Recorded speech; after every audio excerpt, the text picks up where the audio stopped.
tuan rumah di mana saja Bapak Ibu berada, kiranya damai sejahtera dan sukacita dari Allah berlimpah-limpah dalam kehidupan Bapak Ibu Saudara.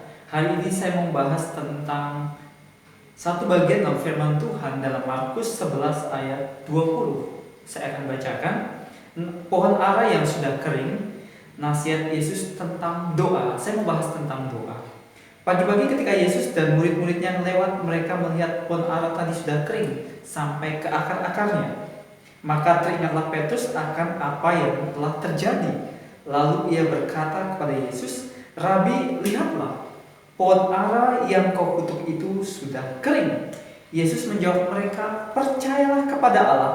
Aku berkata kepadamu, sesungguhnya barang siapa berkata kepada gunung ini, beranjaklah dan tercampaklah ke dalam laut, asal tidak bimbang hatinya tetapi percaya bahwa apa yang dikatakannya itu akan terjadi, maka hal itu akan terjadi baginya." Apakah rahasia doa yang harus kita pelajari hari ini dan itu menjadi rema dalam kehidupan kita untuk kita berhasil dalam kehidupan kita, untuk doa-doa kita dijawab Tuhan?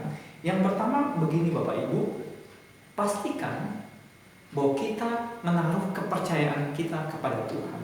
Firman Tuhan jelas katakan, percayalah kepada Allah. Bapak Ibu, hanya Allah yang bisa menjawab doa kita. Hanya Allah yang sanggup menjawab doa kita. Hanya Tuhan yang sanggup memulihkan hidup kita. Sekarang COVID-19 pandemik ini begitu meluas. Hanya Tuhan yang bisa menolong kita. Di mana COVID-19, pandemi COVID-19 ini melanda banyak orang, melanda banyak bangsa, dan ekonomi juga dipengaruhi, dan bahkan juga kehidupan kita banyak dipengaruhi akibat dari wabah corona ini. Tetapi Bapak Ibu, percayalah kepada Allah. Apapun keadaan kita Bapak Ibu, kita harus menaruh kepercayaan kita kepada Tuhan. Karena Dia Allah gembala kita, Dia Allah yang tidak pernah meninggalkan kita, Dia Allah yang selalu menolong kita, Dialah penolong kita, Dialah Tuhan dan Juru Selamat kita. Satu kunci dalam doa kita adalah Bapak Ibu, apapun yang kita hadapi sekarang adalah percaya kepada Allah. Kita harus menaruh kepercayaan kita kepada Tuhan. Yang kedua, ketika kita sudah menaruh kepercayaan kita kepada Tuhan Bapak Ibu, kita harus memiliki iman, di mana iman itu dikatakan dengan perkataan kita. Barang siapa berkata kepada gunung ini, beranjaklah dan tercampaklah ke dalam laut, asal tidak bimbang hatinya tetapi percaya bahwa apa yang katakannya itu akan terjadi, maka hal itu akan terjadi kepadanya. Bapak Ibu, pertama adalah kita harus percaya kepada Tuhan. Dalam situasi saat ini, kita harus percaya kepada Tuhan. Kita harus terus menaruh kepercayaan kita kepada Tuhan. Yang kedua, kita harus mengatakan firman Tuhan, mengatakan yang baik. Berkata kepada masalah ini lalu, maka masalah itu akan lalu. Berkata bahwa ekonomi kita akan diberkati, maka itu akan terjadi, ekonomi kita akan diberkati. Berkata bahwa penyakit kita akan disembuhkan, maka penyakit kita akan disembuhkan. Jadi kuncinya adalah perkatakan yang baik, jangan mengeluh, jangan bersungut-sungut. Perkatakan yang baik dan itu akan terjadi terobosan dalam kehidupan kita. Poin yang ketiga adalah asal tidak bimbang hatinya. Seringkali orang datang beribadah, dia semangat, haleluya, haleluya, Anda diberkati, yes, saya diberkati. Tetapi begitu pulang dari ibadah, maka ada kebimbangan di hatinya. Apakah Tuhan akan menjawab doa saya? Apakah Tuhan akan memulihkan hidup saya? Apakah Tuhan akan memberkati keluarga saya? Ingat, orang yang bimbang tidak akan pernah mendapatkan apa-apa dalam hidupnya. Orang yang bimbang itu tidak akan pernah tenang dalam hidupnya. Kalau kita sudah menaruh kepercayaan kita kepada Tuhan, kita percaya dan kemudian kita mengatakan firman Tuhan, kita harus tetap menjaga hati kita, tetap percaya, tetap yakin, tetap amin bahwa keadaan itu akan berubah dalam hidup kita. Firman Tuhan katakan, jagalah hatimu dengan segala kewaspadaan, karena dari situlah terpancar kehidupan. Kita mesti menjaga hati kita mesti menjaga jiwa kita, supaya kita tidak bimbang hati. Kenapa? Karena orang yang bimbang tidak akan mendapatkan apa-apa. Kalau kita sudah percaya kepada Tuhan, kalau kita sudah mengatakan firman Tuhan, percayalah sampai akhir, maka itu akan terjadi dalam kehidupan kita. Jadi ada 3 poin Bapak Ibu, di mana setiap doa kita, setiap seruan kita akan dijawab Tuhan. Tetapi berikutnya dikatakan firman Tuhan begini, karena itu aku berkata kepadamu apa saja yang kamu minta dan doakan, percayalah bahwa kamu telah menerimanya, maka hal itu akan diberikan kepadamu. Kunci doa yang berhasil adalah Bapak Ibu, apa saja yang kita minta dan doakan, percaya bahwa kita sudah menerimanya, maka itu akan terjadi dalam hidup kita. Ketika kita berdoa, Tuhan memulihkan kita. Kita rindu Tuhan pulihkan keluarga saya. Kita bersikap, kita berkata-kata bahwa Tuhan sudah pulihkan kita.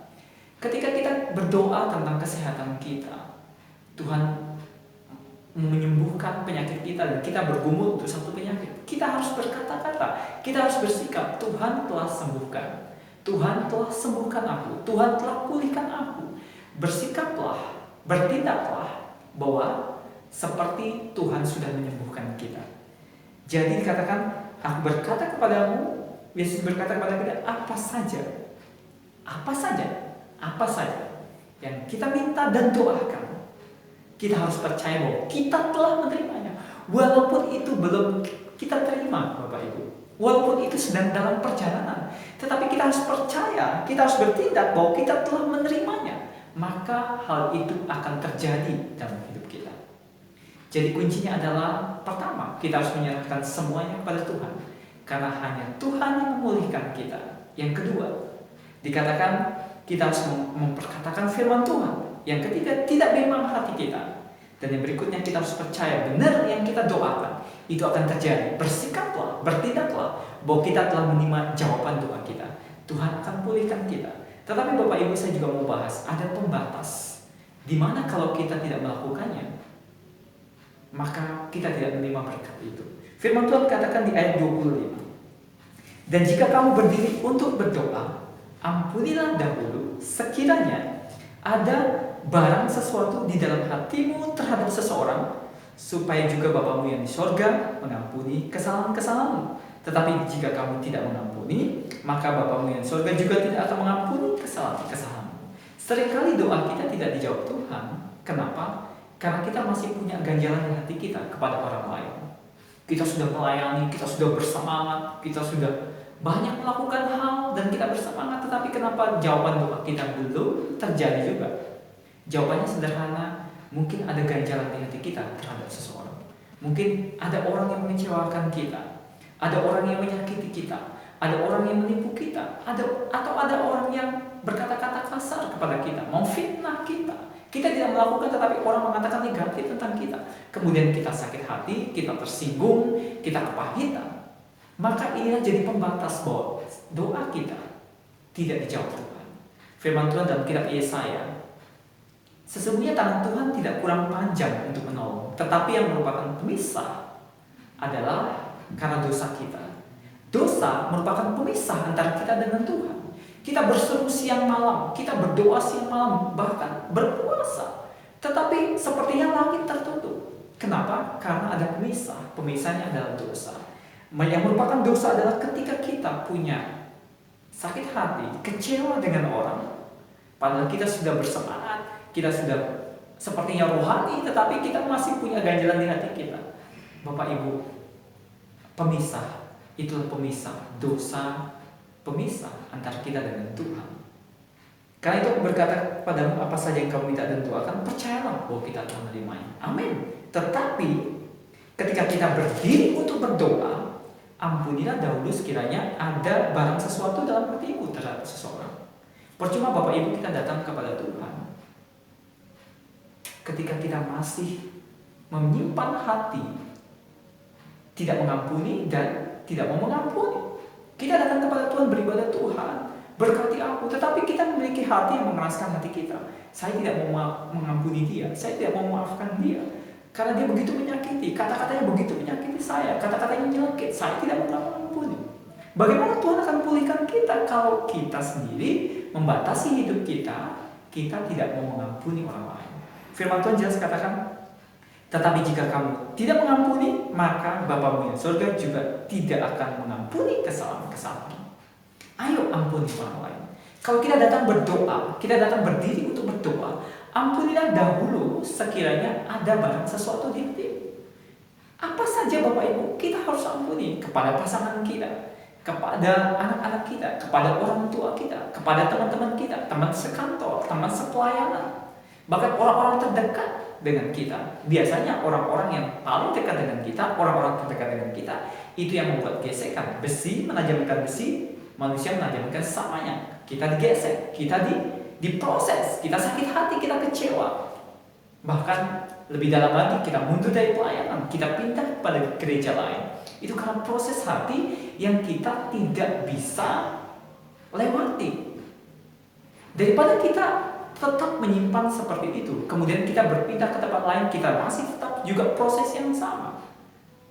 Bereskan hati kita. Kalau kita ingin mengalami terobosan dalam kehidupan kita Bapak Ibu, pertama kita mesti bereskan dulu hati kita. Bereskan. Waktu kita datang kepada Tuhan yang mempunyai segala sesuatu, yang Tuhan yang menolong kita, kita harus bereskan. Tuhan, bereskan hatiku. Aku tidak mau sakit hati dengan siapapun. Aku tidak mau kecewa dengan siapapun. Kalau ada itu, aku mau mengampuni mereka. Aku mau memberkati mereka. Waktu kita melepaskan pengampunan, Tuhan mengampuni kita. Waktu kita datang berdoa kepada Tuhan, Tuhan, aku percaya apa yang aku doakan itu akan terjadi dalam hidupku. Terjadi Bapak Ibu. Percayalah kepada Tuhan. Ucapkan firman Tuhan. Ucapkan firman Tuhan. Tidak bimbang hati kita. Dan percaya bahwa apa saja yang kita minta dan doakan itu akan terjadi dalam hidup kita. Terobosan terjadi dalam kehidupan kita. Keuangan kita diberkati. Ekonomi kita diberkati. Bahkan apapun yang menjadi kerinduan kita, tidak ada yang menghalangi lagi berkat Tuhan turun atas kita. Tetapi ketika kita masih sakit hati, ketika kita masih kecewa, ketika kita masih memendam kepahitan, itulah yang menjadi penghalang. Bukan Tuhan tidak memberkati kita, tapi kita yang membatasi Tuhan bekerja dalam hidup kita. Jangan menghalangi berkat Tuhan. Mari bereskan hati kita di hadapan Tuhan ketika kita datang beribadah kepada Tuhan. Ketika kita mencari wajah Tuhan, ketika kita bersekutu mencari wajah Tuhan, pertama kali adalah bereskan hati kita, bereskan hidup kita di hadapan Tuhan, mengampuni sesama, hidup berdamai dengan sesama, dan hidup dengan penuh dengan sukacita. Saya percaya singkat ini menjadi berkat bagi kita semua. Dimanapun Bapak Ibu berada, tetap semangat di dalam Tuhan, tetap bergairah di dalam Tuhan, tetap percaya bahwa keadaan akan berubah, dan kita akan diberkati Tuhan. Tetap menaruh kepercayaan kepada Tuhan. Firman Tuhan berkata, diberkatilah orang yang mengandalkan Tuhan, yang menaruh kepercayaannya kepada Tuhan. Tetapi terkutuklah orang yang mengandalkan manusia, mengandalkan kekuatannya sendiri. Kita adalah orang-orang yang mengandalkan Tuhan. Kita akan diberkati, kita akan dipulihkan. Waktu kita berdoa, tetap percaya, tetap ucapkan firman Tuhan. Dan tidak bimbang hati kita. Karena apa yang kita doakan, kita minta dan doakan, itu akan terjadi dalam hidup kita. Kenapa? Ketika kita membereskan hati kita, maka kita akan melihat terobosan demi terobosan akan terjadi, mukjizat demi mukjizat akan terjadi, pelipat ganda akan terjadi, dan pemulihan dalam hidup kita akan terjadi. Kita melihat apa yang tidak pernah kita lihat, apa yang tidak pernah kita pikirkan, itu Tuhan sediakan bagi kita yang mengasihi Tuhan. Saya mau berdoa buat Bapak Ibu Saudara. Tuhan berkati anak-anakmu yang menonton siaran ini Bapak, yang beribadah di rumah masing-masing. Engkau melawat menjamah kami, Engkau menguatkan kami. Dalam masa-masa ini Tuhan kuatkan, teguhkan kami ya Tuhan. Kami berdoa berkati bangsa kami, berkati Indonesia. Pulihkan bangsa kami dari pandemi COVID-19. Sembuhkan ya Tuhan. Bahkan kota kami Pekanbaru juga pulihkan Bapak. Berkati pemimpin-pemimpin bangsa kami, pemimpin kota kami, berkati Bapak. Bahkan juga pemimpin-pemimpin gereja, Engkau memberkati mereka. Pemimpin-pemimpin rohani kami, berkati mereka. Damai sejahtera-Mu berlimpah-limpah. Bahkan setiap anak-anak-Mu jemaat Tuhan yang menonton, yang beribadah di rumah masing-masing Tuhan melalui siaran ini, berkati mereka, berkat-Mu berlimpah. Mari Bapak Ibu kita angkat kedua tangan kita. Jemaat kasih Tuhan, terimalah berkat Tuhan. Biar berkat dari Allah Bapa, kasih yang sempurna dalam Yesus Kristus Tuhan, persekutuan dan penghiburan dan Roh Kudus menyertai berkati engkau sampai selama-lamanya. Di dalam nama Yesus setiap orang percaya berkati katakan amin. Tuhan memberkati.